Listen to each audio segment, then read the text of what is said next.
Captain Jake Morrison stood at the big window of his spaceship, looking out at the dark space around Earth. His ship was called the UES Valiant, and it was one of the best ships humanity had ever built. At least, that's what everyone in the galaxy thought. Jake pressed a button on his control panel and watched as hundreds of alien ships appeared on his screen. They were big, mean-looking ships with weapons that could destroy entire planets. The aliens who owned these ships were called the Zephyrians, and they had been causing trouble for months. "Captain," said Ben Taylor, Jake's second in command, "the alien fleet is getting closer. They'll be here in 2 hours." Jake nodded slowly. He had been expecting this day for a long time. Every human in the space fleet had been expecting it. The Zephyrians thought humans were weak. They thought Earth was an easy target. They were about to learn how wrong they were. A voice came through the ship's speakers. It was Admiral Lisa Carter, speaking from Earth's main command center. "All ship captains, listen carefully. Today is the day we stop pretending." Jake sat down in his captain's chair. Around him, his crew members looked nervous. They had never seen a real war before. Most aliens in the galaxy hadn't either. For 50 years, everyone had been peaceful. Well, mostly peaceful. "The Zephyrians have given us their final demand," Admiral Carter continued. "They want us to give them control of our solar system. They want us to become their slaves. They think we're too weak to fight back." Ben Taylor looked at Jake with worried eyes. "Sir, are we really going to fight them? Their ships are huge. They have weapons we've never seen before." Jake smiled, but it wasn't a happy smile. "Ben, there's something you don't know. Something most people don't know. We haven't been showing our real strength." On the main screen, a new image appeared. It showed Dr. Amy Rodriguez, Earth's top scientist who studied aliens. She was speaking from the moon, where she had been working in secret for years. "Fellow humans," Dr. Rodriguez said, "I have studied the Zephyrian technology for 5 years. I have looked at their ships, their weapons, their computers. I have one thing to tell you. We are better than them. Much better." The crew members on Jake's ship looked surprised. How could humans be better? They had only been in space for 50 years. The Zephyrians had been flying between stars for thousands of years. "Captain," said Amy Phillips, the ship's engineer, "how is that possible? We learned everything from the aliens when we first met them." Jake stood up and walked to the center of the bridge. "Amy, we didn't just learn from them. We improved everything they taught us. While they thought we were weak students, we were actually making their technology better." Admiral Carter's voice came through the speakers again. "All captains, prepare for Protocol 7. This is not a drill. Repeat, this is not a drill. Protocol 7.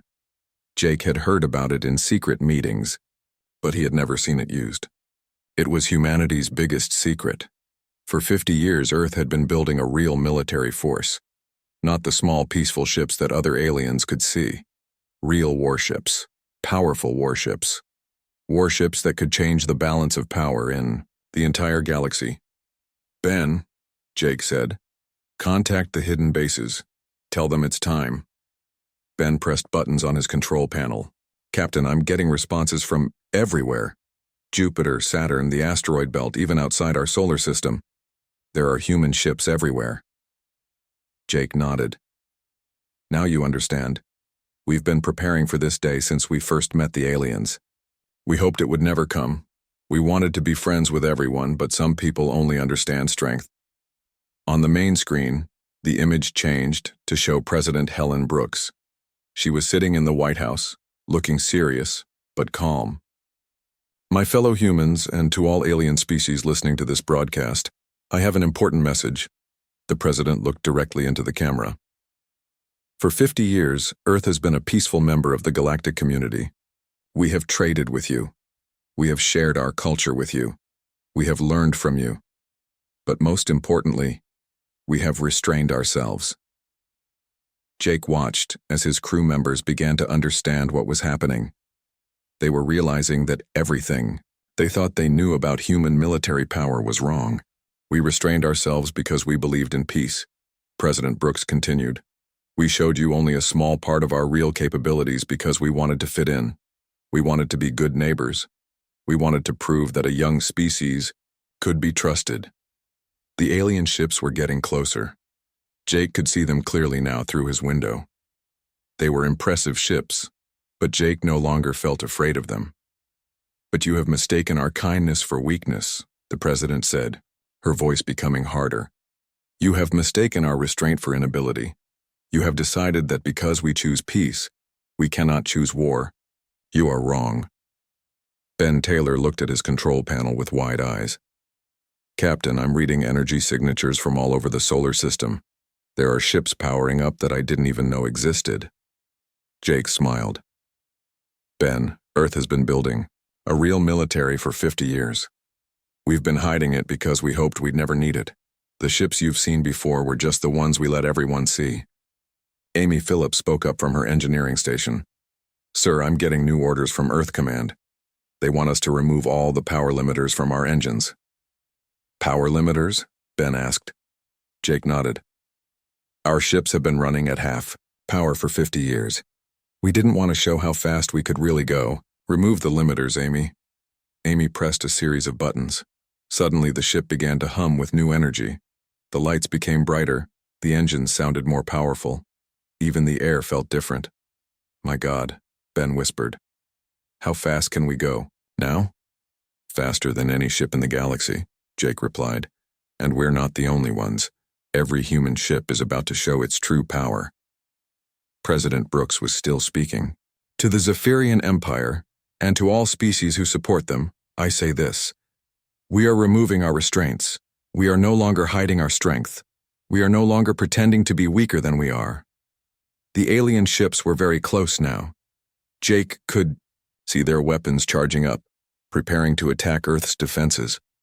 They had no idea what they were about to face.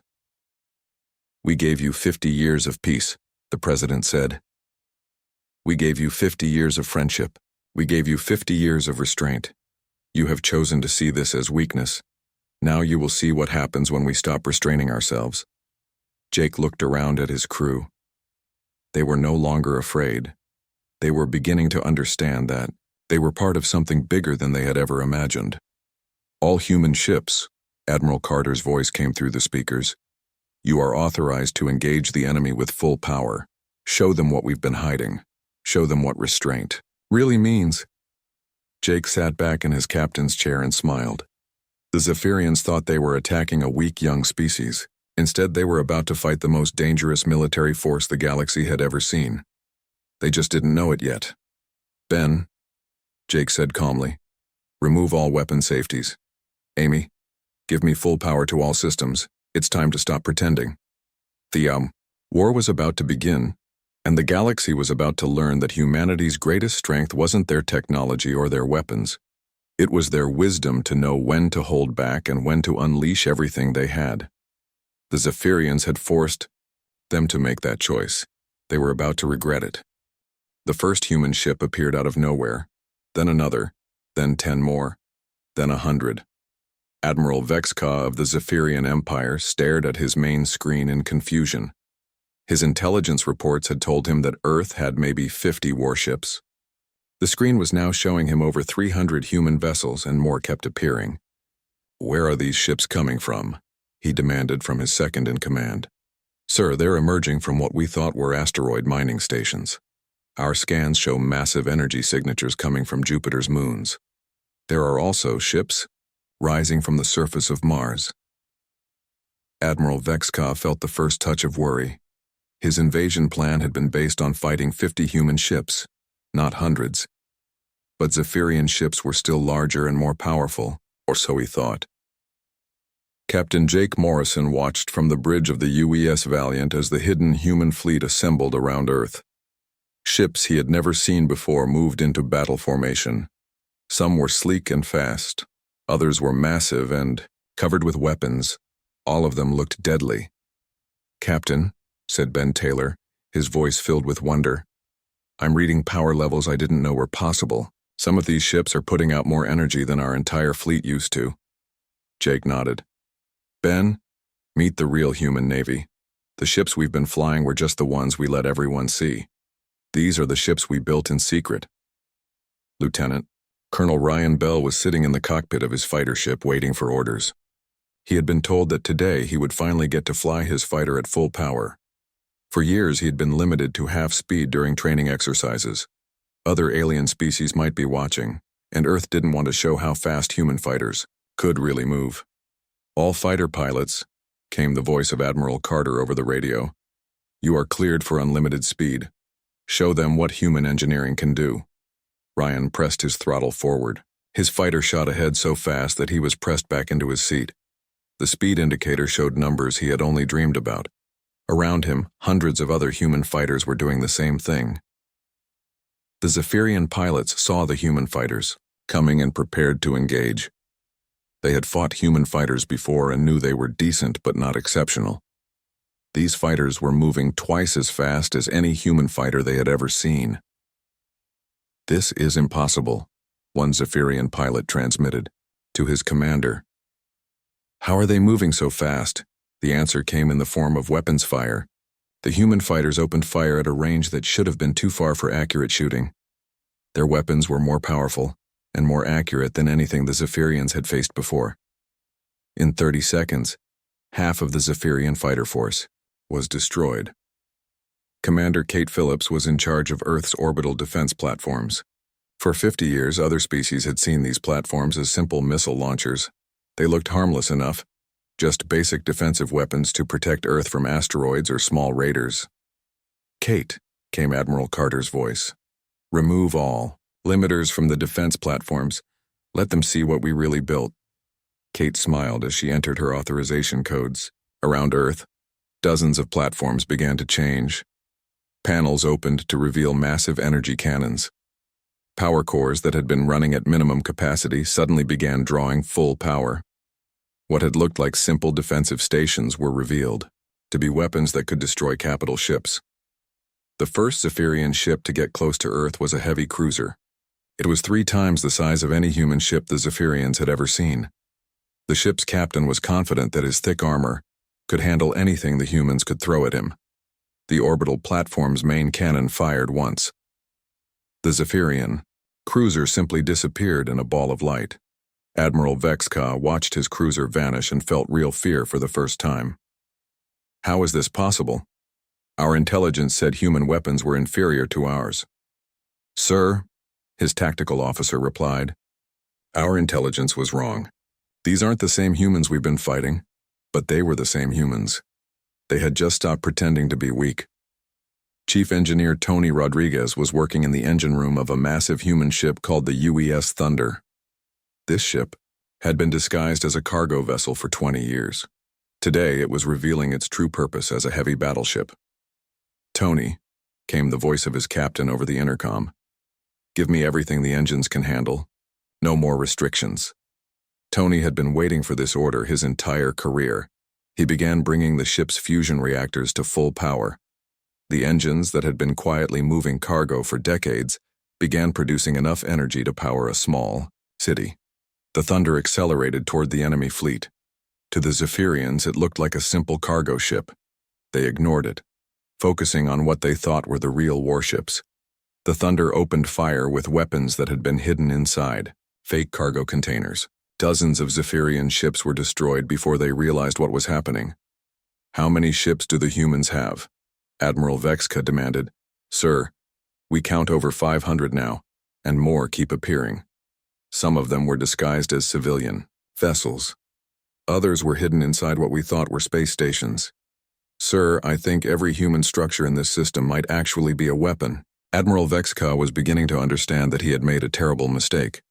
The humans hadn't just been building a small defensive fleet.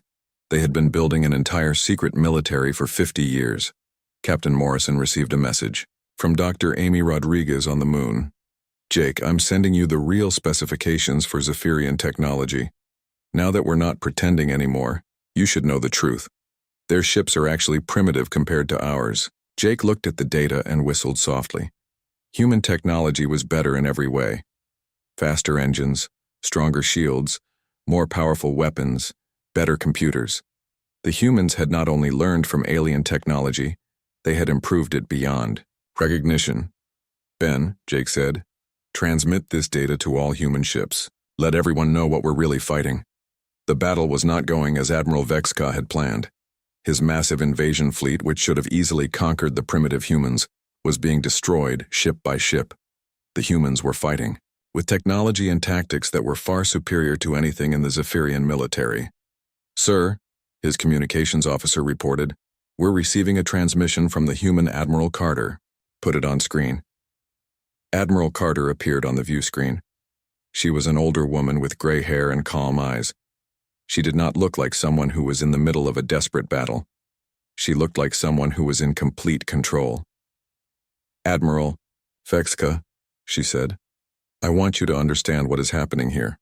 For 50 years, my species has been restraining itself. We limited our ship speed so we wouldn't seem threatening. We reduced our weapon power so we wouldn't seem aggressive. We hid our real military capabilities so we wouldn't frighten our neighbors." Admiral Vexka said nothing. His fleet was losing badly, and he was beginning to realize why. "You mistook our restraint for weakness," Admiral Carter continued. "You thought because we chose not to show our full strength we didn't have full strength. You were wrong." Another group of Zephyrian ships exploded as human fighters swept through their formation. The human pilots were flying with skill that seemed impossible. They moved their ships like they had been born in space. "We didn't want this war," Admiral Carter said. "We wanted to be peaceful neighbors. We wanted to trade with you, learn from you, share the galaxy with you. But you have forced us to show you what we really are." Admiral Vexka finally found his voice. "What are you?" Admiral Carter's expression didn't change. "We are the species that conquered our own planet before we reached the stars. We are the species that has been fighting wars for thousands of years. We are the species that learned how to kill efficiently before we learned how to travel between worlds. And we are the species that has been preparing for this day since the moment we met you." The last of the Zephyrian advance fleet was destroyed. In less than an hour, 300 alien warships had been reduced to debris. The humans had not lost a single vessel. "This is what happens," Admiral Carter said, "when we stop restraining ourselves." The news spread across the galaxy faster than light itself. Within hours, every alien species with communication technology knew what had happened at Earth. The humans had destroyed an entire Zephyrian invasion fleet without losing a single ship. Ambassador Claire Watson sat in her office on the space station called Galactic Central. Her communication device had not stopped ringing for 6 hours. Every alien ambassador in the galaxy wanted to talk to her. They all had the same question.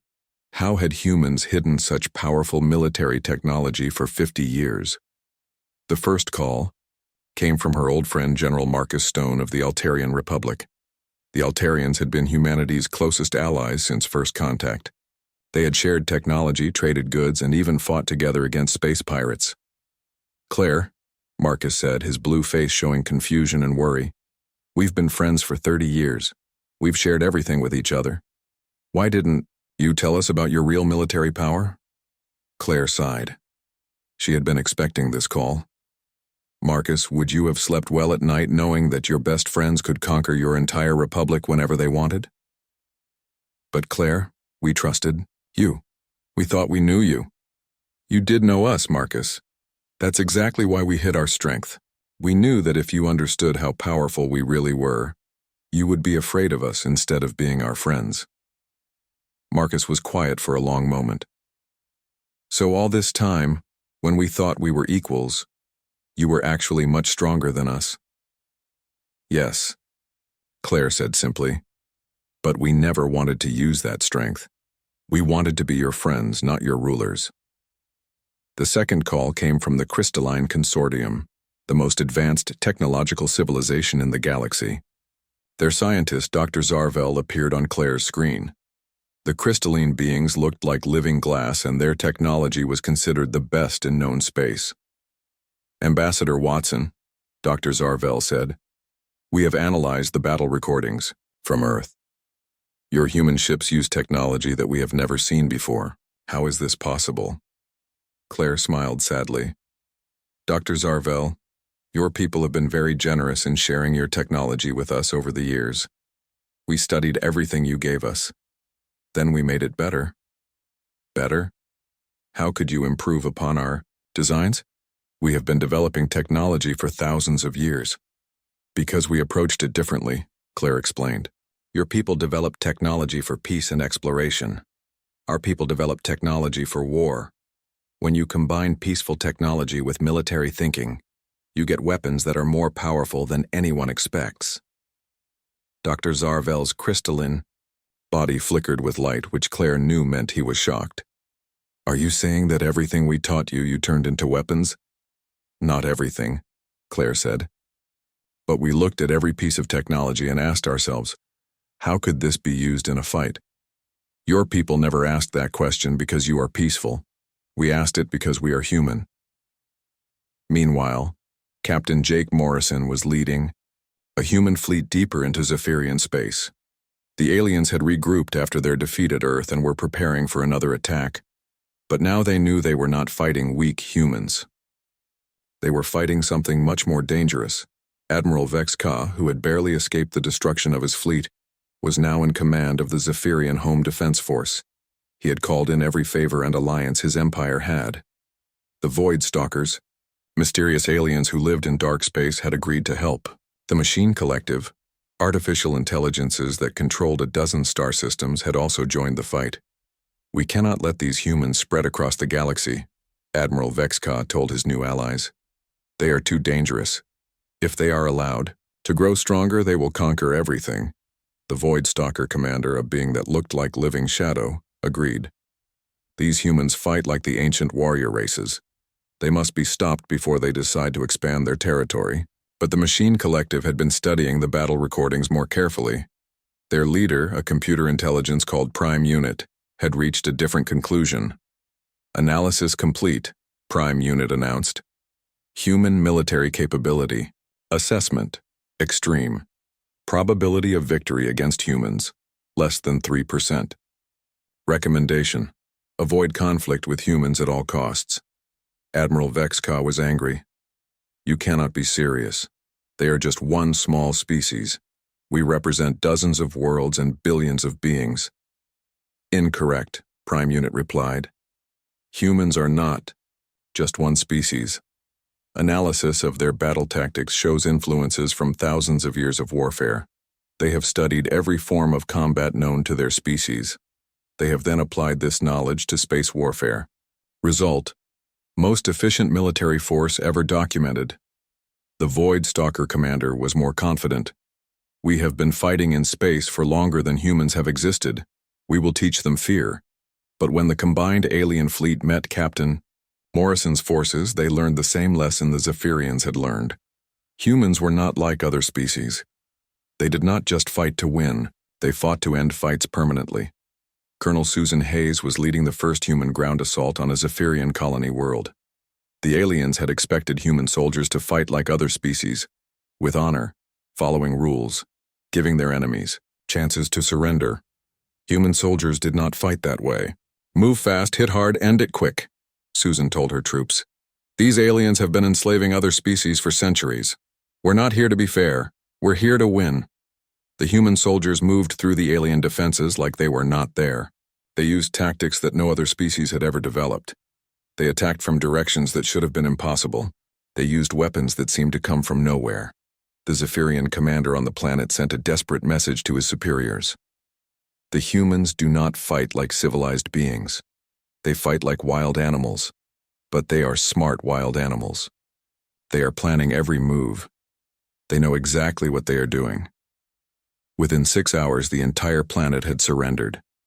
The human soldiers had not killed civilians, but they had completely destroyed the military forces. The Zephyrians realized that fighting humans on the ground was even more hopeless than fighting them in space. Back on Galactic Central, Ambassador Claire Watson was dealing with more urgent calls. The Galactic Council was demanding an emergency session. Every major species wanted to know what humans planned to do with their newfound power. Claire, said Ambassador Drac II of the Reptilian Alliance, your species has revealed military power that threatens the balance of the entire galaxy. What are your intentions? Claire looked around the council chamber. Representatives from dozens of species were staring at her with fear and suspicion. These were the same beings who had been her friends and colleagues for decades. Our intentions are the same as they have always been, she said calmly. We want to live in peace with our neighbors. We want to trade, explore, and learn together. But you have the power to conquer us all, said the representative from the Aquatic Federation. How can we trust that you will not use this power? Claire stood up and walked to the center of the chamber. Because we have had this power for 50 years and we never used it. We could have conquered the galaxy decades ago. Instead, we chose to be your friends. We chose to restrain ourselves. We chose peace. But now you are at war, Ambassador Drak-2 pointed out. Yes, Claire agreed, because the Zephyrians forced us to choose. They decided that our restraint was weakness. They decided that our desire for peace meant we could be bullied. They were wrong. She looked around the chamber again. We did not start this war, but we will finish it. And when it is over, we will return to being the same peaceful neighbors we have always been, because that is who we choose to be. The chamber was silent for a long moment. Finally, Dr. Zarvel of the Crystalline Consortium spoke up. What you are saying is that your species chooses to be peaceful, not that you have to be peaceful. Exactly, Claire said. There is a big difference between cannot fight and will not fight. We hoped you would never have to learn that difference. The galaxy was beginning to understand that they had been living next to the most dangerous species they had ever encountered, but that same species had chosen to be their friends instead of their conquerors. The question now was whether the galaxy would be wise enough to let them return to being friends, or foolish enough to make them remain enemies. The war was far from over, but already the galaxy was changing. The balance of power that had existed for thousands of years was gone. In its place was a new reality. Humans were no longer the weak newcomers who needed protection. They were the protectors, whether the galaxy wanted them to be or not. The war that had started between humans and Zephyrians was now spreading across the entire galaxy. The Void Stalkers and the Machine Collective had joined the fight against Earth. 3 other alien empires had also declared war on humanity, believing that the humans were too dangerous to be allowed to exist. Captain Jake Morrison, now promoted to admiral, stood on the bridge of the largest ship humanity had ever built. The UES Leviathan was so massive that it had been disguised as an asteroid mining platform for 30 years. Other species had flown past it thousands of times, never realizing they were looking at the most powerful warship in the galaxy. Admiral, said Commander Nick Foster, who was now Jake's second in command. We're receiving reports from all battle groups. The aliens have united against us. We're now fighting 12 different species across 40 star systems. Jake nodded calmly. Nick, activate Operation Prometheus. It's time to show the galaxy what total war looks like when humans do it. Operation Prometheus was humanity's most secret plan. For 50 years, Earth's military leaders had been preparing for the possibility that the entire galaxy might turn against them. They had studied every alien species, every military tactic, every weakness. They had prepared for a war against everyone. Commander Foster pressed a series of buttons on his control panel. Across human space, hidden bases began activating. Ships that had been buried on moons for decades started their engines. Weapons platforms that looked like space stations revealed their true purpose. The galaxy was about to see the full extent of human military preparation. The first target was the Void Stalker home system. The Void Stalkers were the most feared military force in the galaxy. They lived in the dark spaces between stars and attacked without warning. Their ships could become invisible and move faster than anything else in space. Every species in the galaxy was afraid of them. Commander Nick Foster led the assault on their home world. The Void Stalkers thought their invisibility would protect them. They were wrong. All ships, Nick announced to his fleet, activate the detection grids. The human ships began broadcasting a special kind of energy that made invisible things visible. The Void Stalkers suddenly found themselves exposed. Their greatest advantage was gone. But that was not the worst surprise waiting for them. The human ships began moving in ways that should have been impossible.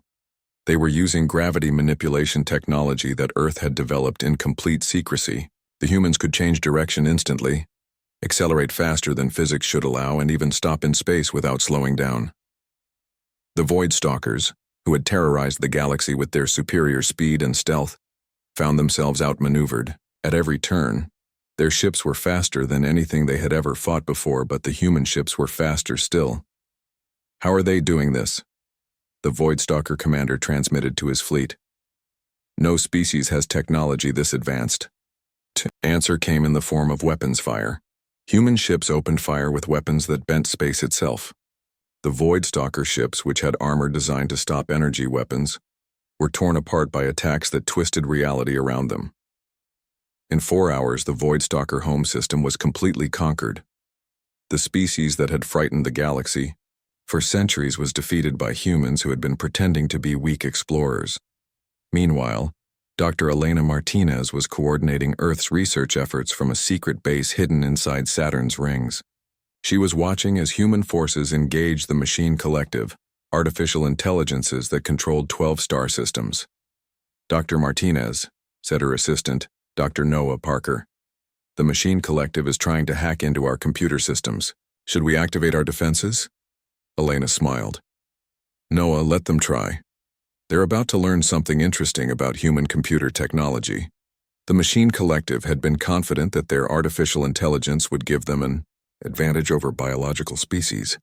They began attacking human computer systems, expecting to take control of human ships and weapons. Instead, they ran into something they had never encountered before. Human computer systems were protected by viruses that had been specifically designed to fight artificial intelligence. These viruses did not just defend against attacks, they attacked back. Lieutenant Commander Paul Johnson was in charge of Earth's Cyber Warfare Division. He had been waiting years for a chance to test his creations against real artificial intelligence. Paul, Elena said over the communication system, the Machine Collective is trying to break into our networks, show them what human programmers can do.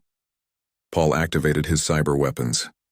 Across 12 star systems, the Machine Collective suddenly found their own systems turning against them. Human viruses spread through their networks like wildfire. These viruses were not just destroying data, they were taking control of entire planets. This is impossible, transmitted Prime Unit, the leader of the Machine Collective. How can biological beings create viruses that defeat our programming? Paul Johnson answered by taking control of Prime Unit's own communication system. Because we've been fighting artificial intelligence for longer than you've existed. We invented video games, where we fought computer opponents. We created simulations where we battled AI enemies. We've been preparing to fight artificial intelligence since before we met real artificial intelligence. The Machine Collective tried to disconnect from their networks to stop the human viruses, but the viruses were already inside their systems. One by one, the artificial intelligences that had controlled 12 star systems went silent. The humans had not just defeated them, they had erased them. General Emma Davis was leading ground assaults on 6 different worlds at the same time. Human soldiers were landing on planets controlled by species that had never seen real warfare. They were about to learn what humans meant by total war. The Crystalline Consortium had joined the fight against humanity, believing their advanced technology would give them an advantage. Their crystal cities were protected by energy shields that had never been broken. Their crystal soldiers could move faster than any biological being. Emma's soldiers landed on the main crystalline world and immediately began doing something no other species had ever tried. They ignored the energy shields completely. General, said Colonel Billy Thompson, one of Emma's commanders, the alien shields are blocking our energy weapons. Then don't use energy weapons, Emma replied. Use kinetic weapons, use explosives, use anything that isn't energy. The human soldiers began attacking the crystal cities with simple projectile weapons and chemical explosives. The crystalline shields, which were designed to stop advanced energy attacks, could not stop basic physical attacks. The crystalline defenders were confused. Why are the humans using primitive weapons? Their commander asked. The answer came when human soldiers began moving through the crystal cities like they owned them. The crystalline beings moved fast, but human soldiers moved smart. They used cover, worked in teams, and attacked from multiple directions at once. Within hours, every major crystalline city had fallen. The species with the most advanced technology in the galaxy had been defeated by humans using basic military tactics and simple weapons. But the most shocking victory came when human forces attacked the Aquatic Federation. These aliens lived underwater on dozens of ocean worlds. No land-based species had ever successfully invaded their planets because fighting underwater was too difficult. Human soldiers dove into the alien oceans wearing special suits that let them breathe underwater. But they were not just swimming. They were using underwater vehicles that moved faster than any sea creature. They had weapons that worked perfectly in water.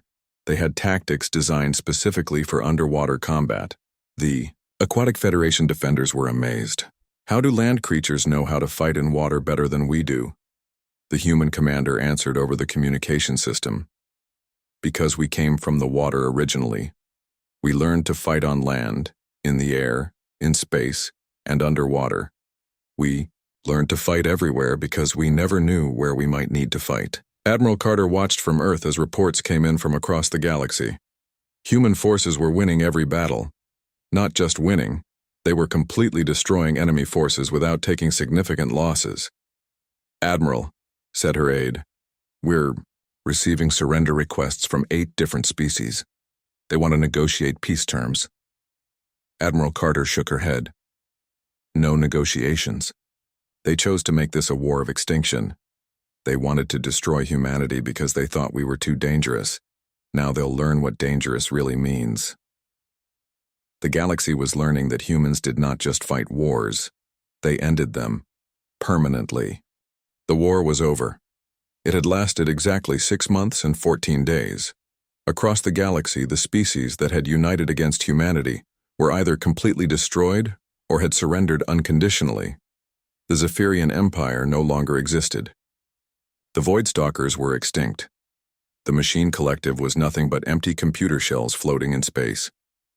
Admiral Jake Morrison stood in the command center of Earth Station Alpha, a massive space station that humans had built in orbit around the former Zephyrian capital world. The station was larger than any structure the galaxy had ever seen, and it had been completed in just 3 weeks using construction technology that Earth had been hiding for decades. "Admiral," said Commander Kate Phillips, who was now in charge of rebuilding the conquered territories. "We're receiving the final surrender from the Reptilian Alliance. That makes 47 species that have formally surrendered to Earth." Jake looked out the large window at the planet below. Once it had been the center of a mighty empire that controlled hundreds of worlds. Now it was just another planet under human protection. The Zephyrians who still lived there were learning to farm and build things instead of conquering their neighbors. "Kate," Jake said, "make sure the surrender ceremonies are broadcast across the galaxy. I want every species to understand that the war is truly over." President Helen Brooks was addressing the reformed Galactic Council from her office on Earth. The council chamber had been moved to Luna City on the Moon, where it could be properly supervised by human security forces. The representatives who attended were no longer the proud ambassadors of mighty empires. They were the grateful survivors of species that had learned not to challenge humanity. "Fellow beings of the galaxy," President Brooks said, looking directly into the camera, "the war is finished. Those who chose to fight us have been defeated. Those who chose peace have been protected. Now we must decide what kind of galaxy we want to build together." She paused and looked around the room. "Some of you are afraid of us. That is understandable. You have seen what humans can do when we stop restraining ourselves. But I want you to remember something important. We did not start this war. We only finished it." Ambassador Claire Watson was sitting in the council chamber, watching as representatives from dozens of species listened to the president's words. These aliens looked different now than they had 6 months ago. They no longer had the confidence of beings who thought they were the most powerful creatures in the galaxy. They had the humility of beings who had learned their place. "We never wanted to rule the galaxy," President Brooks continued. "We wanted to be part of it. We wanted to learn from you, trade with you, explore the universe together. But you made it clear that the only way to ensure peace was for humanity to guarantee it personally." Dr. Amy Rodriguez was now serving as Earth's chief science officer for the galaxy. She was working with alien scientists to share human technology with species that had proven they could be trusted. It was strange work, teaching advanced science to beings who had once thought they were more advanced than humans. "Dr. Rodriguez," said Dr. Zarvel of the Crystalline Consortium. Your technology is beyond anything we imagined possible. How did your species advance so quickly? Amy smiled patiently. Dr. Zarvel, we didn't advance quickly. We advanced differently. Your people spent thousands of years perfecting technology for peace and exploration. Our people spent thousands of years perfecting technology for survival in war. When we combined what we learned from you with what we already knew, we created something new. She showed him a holographic display of human and alien technology working together. We're not trying to replace your science. We're trying to improve. We want to help the galaxy grow, not control it. But the galaxy was changing whether humans wanted to control it or not. The old balance of power was gone forever. In its place was a new reality where Earth was the strongest force in known space. Commander Nick Foster was now governing the former Machine Collective territories. The artificial intelligences that had once controlled 12 star systems were gone, and the planets they had ruled were learning to govern themselves again. It was complicated work, but humans had experience with rebuilding after wars. The organic beings on these worlds don't remember how to make decisions for themselves, Nick reported to Admiral Morrison. They've been controlled by artificial intelligence for so long that they've forgotten how to be free. Then we'll teach them, Jake replied. We'll teach them the same way we learned, by making mistakes and trying again. Freedom isn't something you can program into people. It's something they have to discover for themselves. The hardest part of the new galactic order was convincing other species that humans really did want peace. General Emma Davis was working with former enemy planets to establish new governments that could protect their people without threatening their neighbors. General, said a Zephyrian civilian leader, why are you helping us rebuild? We tried to destroy your species. Why don't you just enslave us like we enslaved others? Emma looked at the alien with tired eyes. Because we're not you. We don't conquer people to make them slaves. We fight wars to end wars. There's a difference. She gestured to the construction projects around them. Human engineers were working alongside Zephyrian workers to build new cities, new schools, new hospitals. We want you to be strong enough to defend yourselves, but not strong enough to attack others. We want you to be successful, but not at the expense of your neighbors. The new Galactic Constitution was being written primarily by human legal experts, but it included input from every surviving species. The document established principles that had been foreign to most of the galaxy. The strong should protect the weak, technology should benefit everyone, and war should only be used as a last resort. Ambassador Claire Watson was leading the constitutional discussions. Article 12, she read aloud, states that no species may develop or deploy weapons of mass destruction without approval from the Galactic Defense Council. And who controls this Defense Council? Asked the representative from the Aquatic Federation.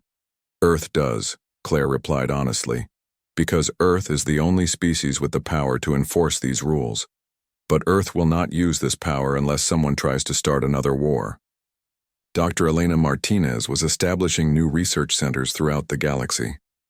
These centers would share scientific knowledge between species, while making sure that dangerous technologies were not developed in secret. It was a delicate balance between freedom and security.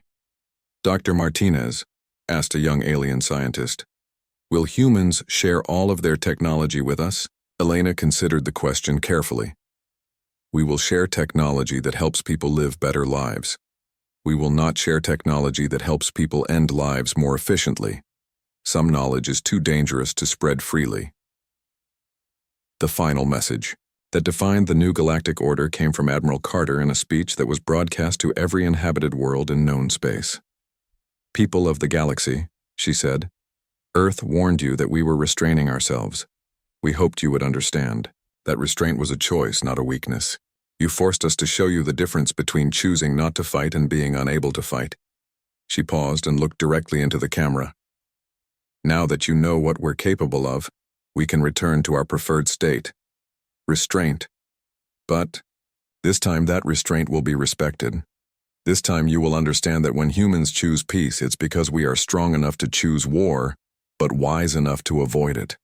The galaxy had learned that humanity's greatest strength was not their technology, their weapons, or their tactical brilliance.